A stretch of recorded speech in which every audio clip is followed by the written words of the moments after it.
করার জন্য আপনাদেরকে জানাই অসংখ্য অসংখ্য ধন্যবাদ। আপনারা দেখছেন আপনাদের প্রিয় ইউটিউব চ্যানেল ওয়াও007। তো ফ্রেন্ড, সবাই কেমন আছেন? নিশ্চয়ই খুব ভালো আছেন। ইতিমধ্যে ঘোষণা 4% ডিএ না পেয়ে কিন্তু ক্ষোভে ফুঁসছে শিক্ষক সমাজ, ভোটে বড় প্রভাবের আশঙ্কা। কি বলা হয়েছে বিস্তারিত চলুন জেনে নেওয়া যাক। বকেয়া মেটালেও মিলল না কিন্তু প্রতিশ্রুতি মহার্ঘ ভাতা। রাজ্য সরকারের বাজেটে কিন্তু ঘোষিত হাতে না পেয়ে কিন্তু ক্ষোভে ফুঁসছেন শিক্ষক ও সরকারি কর্মচারী।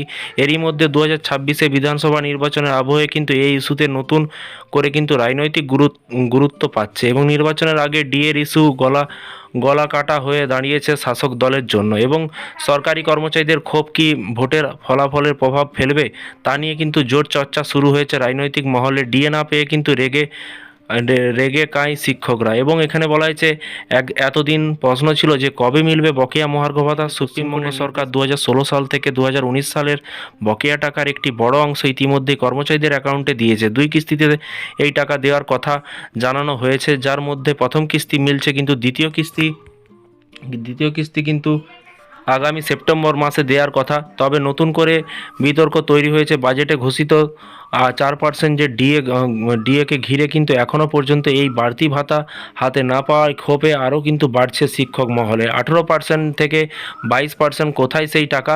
বর্তমানে সরকারি কর্মচারীরা 18% হারে মহার্ঘ ভাতা পাচ্ছেন। বাজেট ঘোষণা তা কিন্তু বেড়ে 22% হওয়ার কথা ছিল, কিন্তু বাস্তবে সেই টাকা কিন্তু এখনও মেলেনি। ফলে প্রশ্ন উঠছে, ঘোষণার পরেও কিন্তু কেন এত দেরি? শিক্ষকরা স্পষ্ট হুঁশিয়ারি দিয়েছে এই বঞ্চনার জবাব তারা কিন্তু নির্বাচনে দেবেন। এবং বলা হয়েছে প্রকাশ্যে বিস্ফোরক অভিযোগ। কি বলা হয়েছে? শিক্ষকদের অভিযোগ, একদিকে পুরনো বকেয়া পুরোপুরি মেলেনি, অন্যদিকে নতুন ডিএ কার্যকর হয়নি। পাশাপাশি হেলথ স্কিম করেছে অনেকেই। এবং অ্যাডভান্স সোসাইটির ফর হেডমাস্টার অ্যান্ড হেডমিস্ট্রেস এর সাধারণ সম্পাদক চন্দন মাইতি বলেন যে সমস্ত সরকারি কাজ কিন্তু আমাদের দিয়েই কিন্তু করানো হচ্ছে, অথচ প্রাপ্য সুবিধা থেকে আমরা বঞ্চিত হচ্ছি। এবং নীলিকবঙ্গ শিক্ষক সমিতির সাধারণ সম্পাদক সুজিত দাসের কথায়, বিধানসভা ঘোষণা এতদিন পরেও কিন্তু কেন বিজ্ঞপ্তি প্রকাশ করা হয়নি, অত্যন্ত দুর্ভাগ্যজনক। এবং অপরদিকে বঙ্গীয় শিক্ষাকর্মী সমিতির সাধারণ সম্পাদক স্বপন মণ্ডল জানিয়েছে যে মুখ্যমন্ত্রী বাজেটে ঘোষণা করেছিল এপ্রিল থেকেই 4% ডিএ কিন্তু কার্যকর হবে, কিন্তু এখনও পর্যন্ত নবান্ন থেকে কিন্তু কোনো নির্দেশিকা জারি কিন্তু করেনি। ভোটে পড়তে পারে প্রভাব। কি বলা হয়েছে? শিক্ষক দাবি এই বঞ্চনা সরাসরি কিন্তু প্রভাব পড়তে পারে আসন্ন নির্বাচন।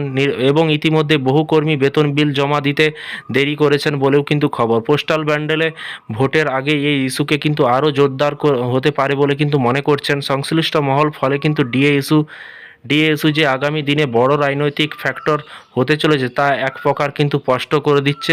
তো ফ্রেন্ডস, এই ছিল আজকে একটি ছোট্ট আপডেট। এই ধরনের প্রতিদিন সরকারি কর্মচারীদের বিভিন্ন রকমের লেটেস্ট আপডেটকে সাবস্ক্রাইব করে রাখুন পরবর্তী নতুন আপডেট পাওয়ার জন্য। ভালো থাকবেন, সুস্থ থাকবেন এবং নিজের খেয়াল রাখবেন। এবং আপনাদের মতামত নিচে কমেন্ট বক্সে কমেন্ট করে জানাতে ভুলবেন না।